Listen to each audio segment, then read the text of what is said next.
Hola, soy la maestra Marielena Bravo Hernández, responsable del área de salud integral y emocional de la Dirección Institucional de Igualdad de Género. Y el día de hoy me acompaña la maestra Ruth Salgado Arroyo, responsable del área de coeducación. Estamos en esta actividad ahora de forma conjunta para hablar en el contexto del Día de las Mujeres y las Matemáticas. En este programa recordamos a la matemática iraní Maryam Mirzakhani, quien nació el 12 de mayo de 1977 y fue la primera mujer en recibir la medalla Fields equivalente al Premio Nobel en 2014.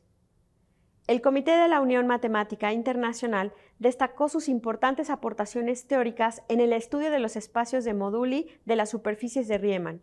Las áreas de investigación de Mirzakhani abarcaron los espacios de Teichmüller, la geometría hiperbólica, la teoría ergódica y la geometría simpléctica. Lamentablemente, Maryam Mirzakhani murió en 2017 de cáncer de mama. No obstante, su trabajo tiene aplicación e impacto en la ingeniería, ciencia de materiales, en el estudio de los números primos y la criptografía. Iniciamos debate desde la academia.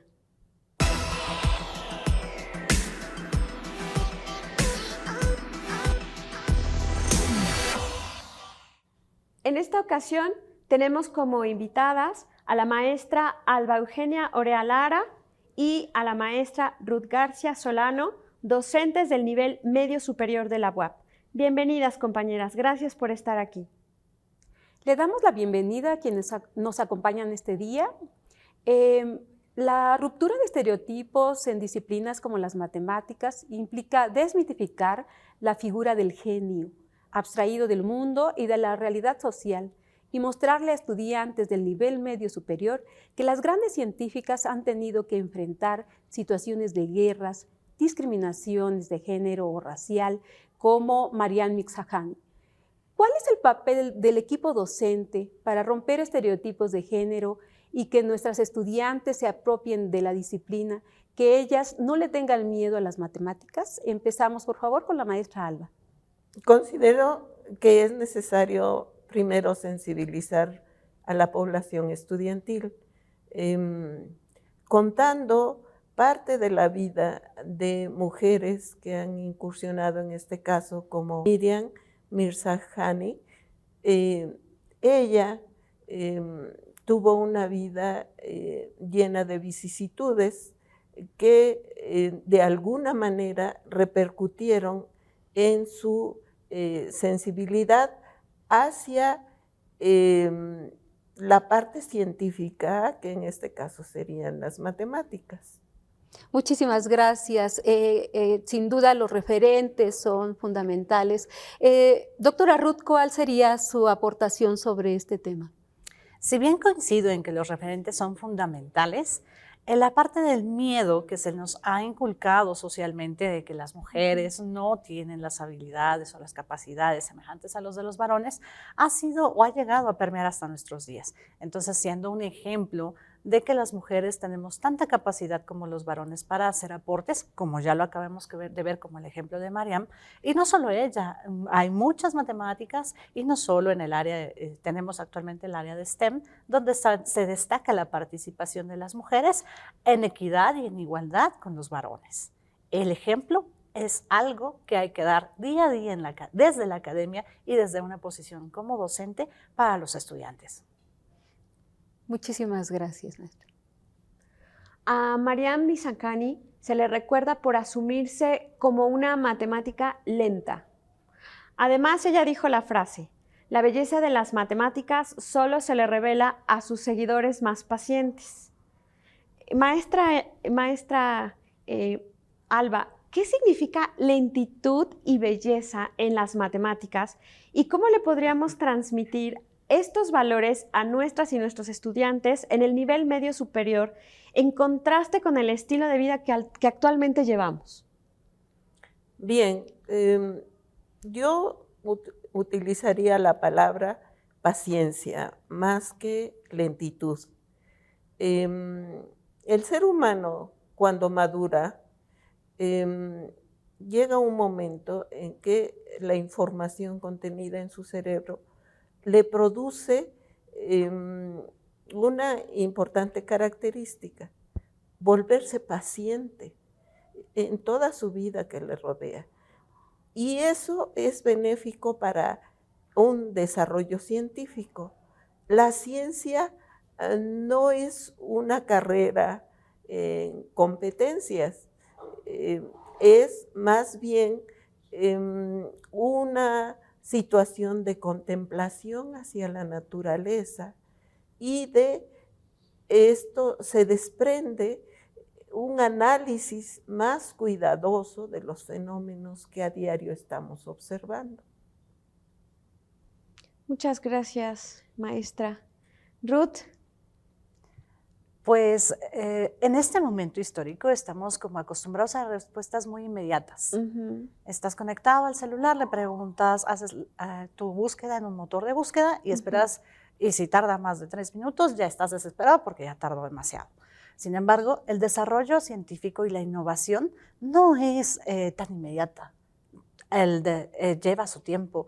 Bien dice el dicho que el genio es 1% de inspiración y 99% de transpiración. Hay que seguir fomentando en los estudiantes el hecho de que hay que trabajar muy duro o hay que trabajar lo suficiente para obtener resultados. Que estos no surgen con el simple hecho de interactuar con motores de búsqueda, que están acostumbrados y que por su desarrollo tecnológico pueden proporcionarte respuestas en corto tiempo. Esas respuestas en corto tiempo que vemos hoy llevaron toda una historia detrás de la humanidad. No es tan inmediato.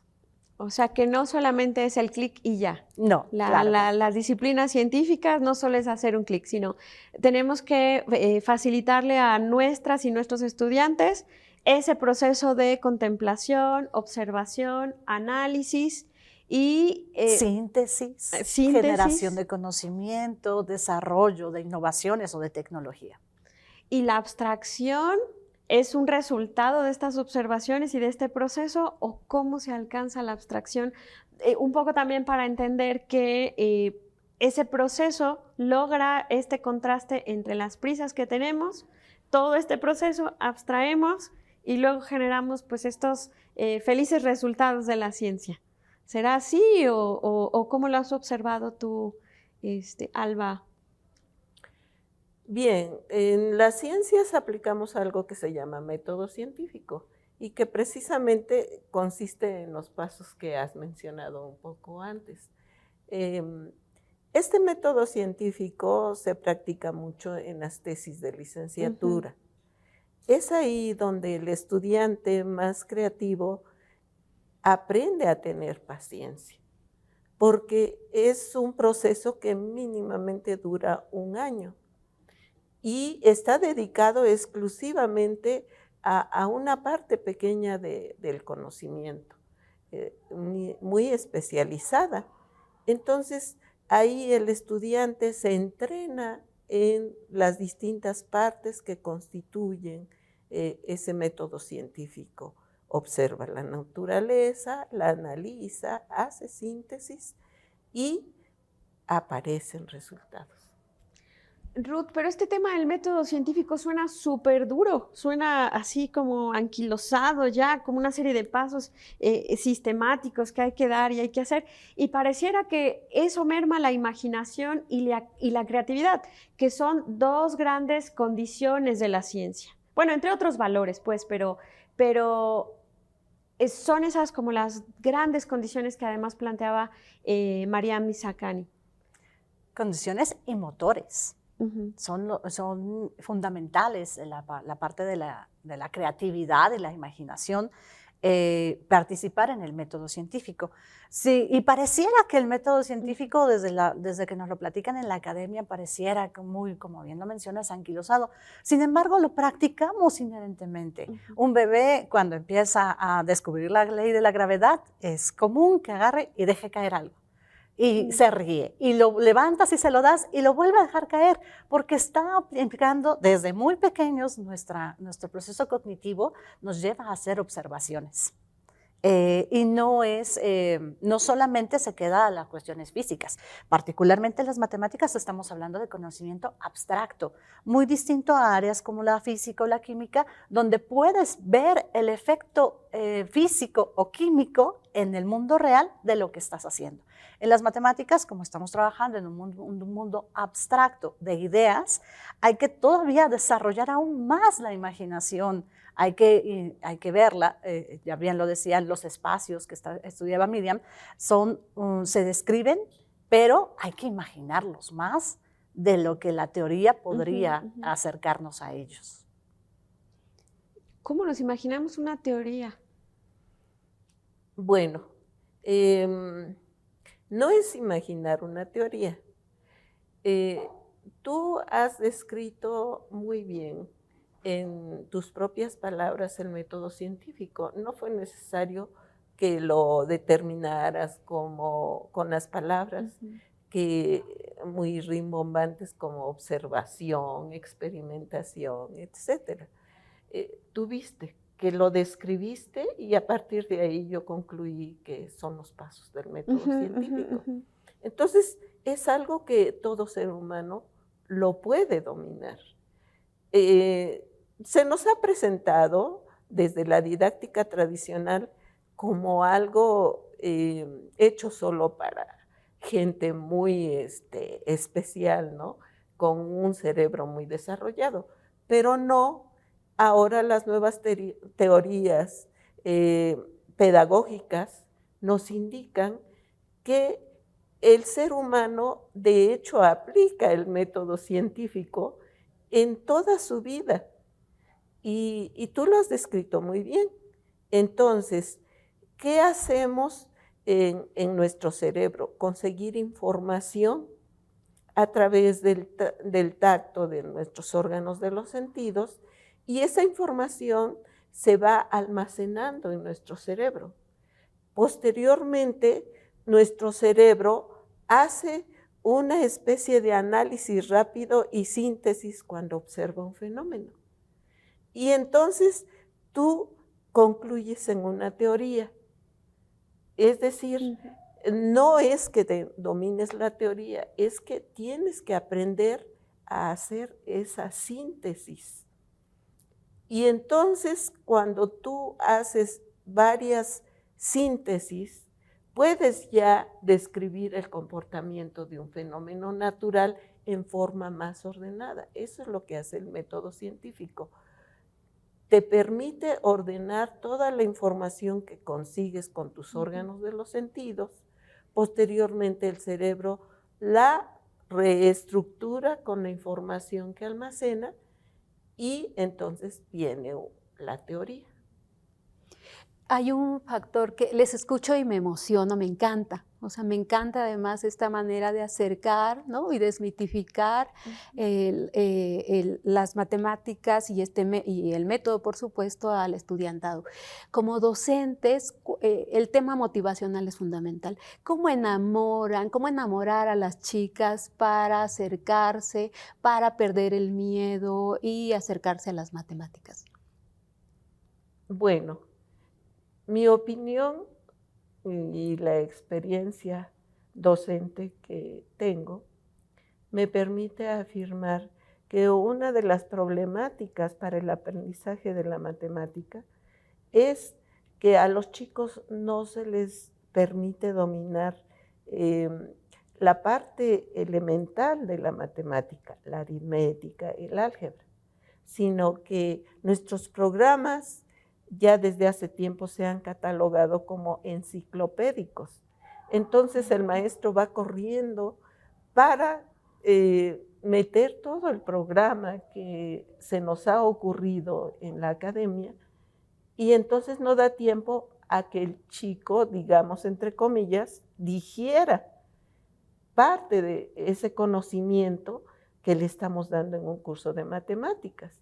Entonces, nosotros tenemos que replantear nuestros programas de estudio en función de darle oportunidad a que los chicos entiendan esa parte fundamental de la matemática, que son las bases para después su cerebro poder navegar en el mundo de la matemática ya más elaborada. Muchas gracias. Doctora Ruth. Pues hay cosas que no se pueden fingir y tampoco se esconde la luz. Si tú misma desarrollas las matemáticas para tu vida personal en el ámbito, principalmente en finanzas, ¿no? O sea, llevar a cabo una buena elección de una tarjeta de crédito, analizar cómo vas a invertir en un Afore para tu retiro en 20 años, en 30 años, es un ejemplo. O sea, la verdad es que el ejemplo arrasa. Yo podría contarles todas las historias a mis estudiantes, pero el ejemplo arrasa. Lo que yo hago con mi conocimiento sobre mi área de experiencia tiene que verse, tiene que ser transparente, tiene que notar, los estudiantes lo notan. No puedes engañarlos a ellos. La realidad es que no puedes convencerlos, mira, esto te va a servir para cuando en un futuro. No, esto te sirve aquí y ahora porque necesitas planear ahorrar para irte al concierto de tal cosa. O necesitas pensar en tu futuro, en el estudiante, no sé, irte a algún otro lugar a hacer un intercambio. Entonces, ve el tipo de cambio, analiza cómo se ha comportado el cambio del peso contra el dólar. O sea, algo que les sea cercano a ellos. Claro. Que no es la academia que van a utilizar en 5 años, y sobre todo en el nivel preparatorio. A lo mejor la situación en el nivel medio superior, que a eso se van a dedicar el resto de su vida, sería otra circunstancia. Pero en el nivel medio superior tiene que ser un conocimiento real, cercano y aplicable en la vida diaria. Sin duda el tema de tener referentes es importante, y de pronto los referentes en las matemáticas son masculinos, ¿no?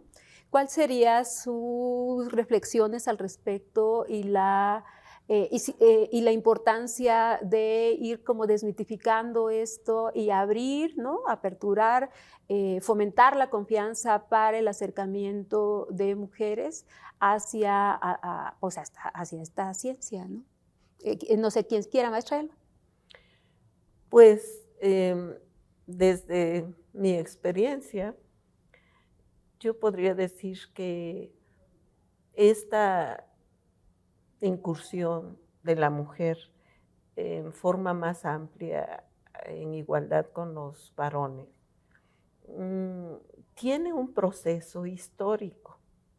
Desde el punto de vista de la cultura social que permea una época en cada país, hay ciertos estereotipos que están basados en costumbres, que no precisamente son una síntesis científica, sino que es más mística esa visión.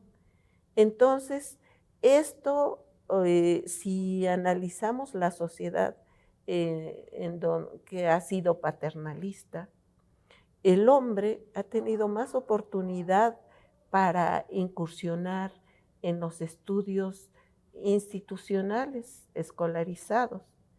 A la mujer se le deja participar muchos siglos después de que inicia la instrucción escolar.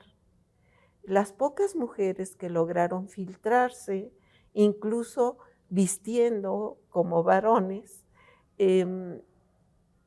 nos han mostrado su capacidad intelectual, que rompe precisamente el estereotipo de que la mujer es un ser inferior desde el punto de vista intelectual. Desde el momento en que somos seres humanos, de que disponemos de un cerebro, y se ha demostrado que nuestros cerebros de varones y de féminas pues funcionan igual. Entonces, a la fecha, a la época actual, vemos cómo ya en carreras tecnológicas, digamos, y científicas, ya la población estudiantil es 50 y 50. Ya hay más mujeres incursionando, y entonces pues la mujer empieza ya a tener un despliegue científico, y bueno, la matemática empieza a ser ya una rama del dominio de la mujer como un ser científico. Y entonces empezamos ahora sí que a igualar la igualdad de género en el aspecto científico. Muchísimas gracias, doctora Alba. ¿Cuáles serían sus reflexiones, Ruth? Mis reflexiones parten precisamente de la pandemia. Las labores de crianza y cuidado socialmente son fundamentales, son vitales para que una sociedad funcione.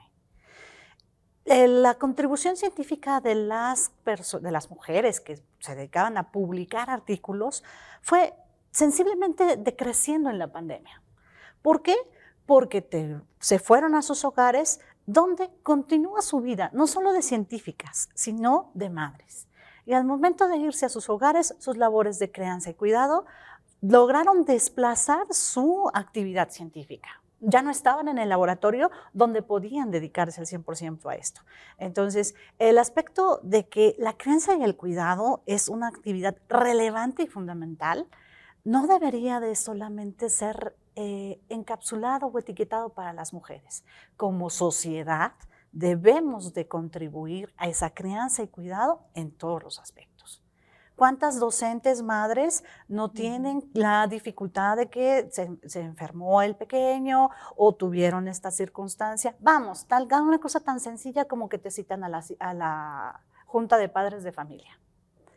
Y entonces, ¿y quién va a ir? No, pues tú, porque no tienes. No, la realidad es que como sociedad debemos de estructurarnos para que la crianza y el cuidado también permita un desarrollo profesional y laboral en ambos padres. E incluso las personas que no son padres o no desempeñan la función de crianza y cuidado deberían de tener un compromiso social para apoyar a esta estructura social que sí haya una contribución que no solamente sea asignada a las mujeres, sino mucho más allá, es una contribución social. Por supuesto, entonces hay un tema de ir rompiendo estereotipos, Claro. también de redistribución de roles, ¿no? Y agregaría otro que cuando las veo, si les conozco como docentes, el tema del tutelaje, ¿no? Se ha hablado de la importancia de que mujeres que tienen experiencia en ciertas ramas vayan tutelando a otras mujeres para ir contribuyendo en abrir estos caminos, ¿no? Que se han ido dando, pero no con la velocidad que quisiéramos. Entonces, bueno, sin duda ahí hay como ya algunos apuntes, ¿no? Para ir abriendo estos caminos para estas nuevas generaciones de matemáticas. Maestra Ruth.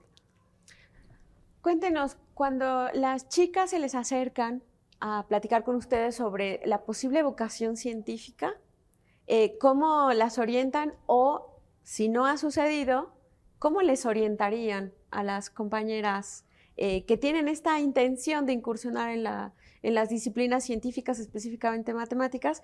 ¿Qué les recomendarían? ¿A qué se enfrentarían? ¿A qué se van a enfrentar? ¿Cuáles son los retos que tiene una joven en estas áreas ahora con estas nuevas posibilidades que probablemente y que históricamente está comprobado que se pueden cerrar?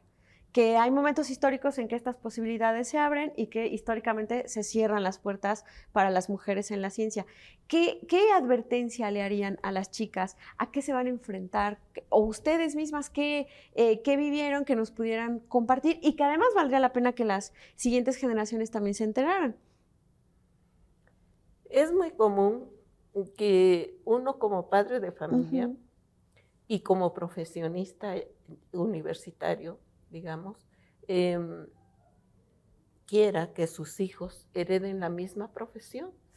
Es decir, un ingeniero o una ingeniera orienta y casi exige a sus hijos que sean ingenieros. Un médico orienta a que sus hijos sean médicos. Y entonces es otra parte importante que ha servido como obstáculo para el desarrollo científico.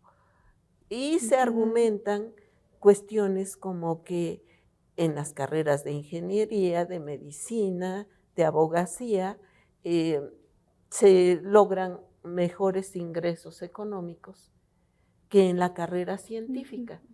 De hecho, no se conoce los ingresos de una carrera científica digamos, bien realizada, ¿no? Que lleve estudios hasta los posgrados. Entonces, este desconocimiento hace que los padres de familia simplemente quieran que sus hijos hereden sus profesiones. Incluso me ha tocado escuchar que una chica que ya tenía estudios de maestría en física se quejaba porque su madre la obligaba a estudiar física cuando ella quería estudiar matemáticas. Y no fue capaz de enfrentar a la mamá y ya estaba en posgrado estudiando la maestría. Entonces, así cuando platicamos con nuestros estudiantes, nos damos cuenta que muchas veces se inclinan hacia otras profesiones, por ejemplo, el área humanista. Y sin embargo, los papás no los dejan, pensando que ahí no hay un buen ingreso económico. Ese es otro factor, otro estereotipo que hay que aclarar, hay que destruir, porque las carreras científicas son tan bien pagadas como las ingenierías, la medicina, la abogacía. Sí, bien, muchas gracias. Ruth García. Yo siempre voy a aconsejar que sigan su corazón. No hay nada que te remunere más que hacer todos los días lo que quieres hacer con pasión.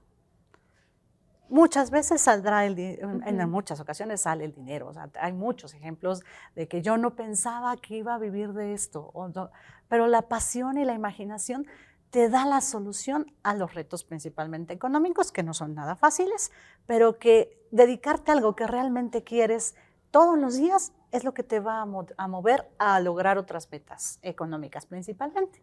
Pero no, tienen que seguir su corazón y hacer lo que hacen con pasión.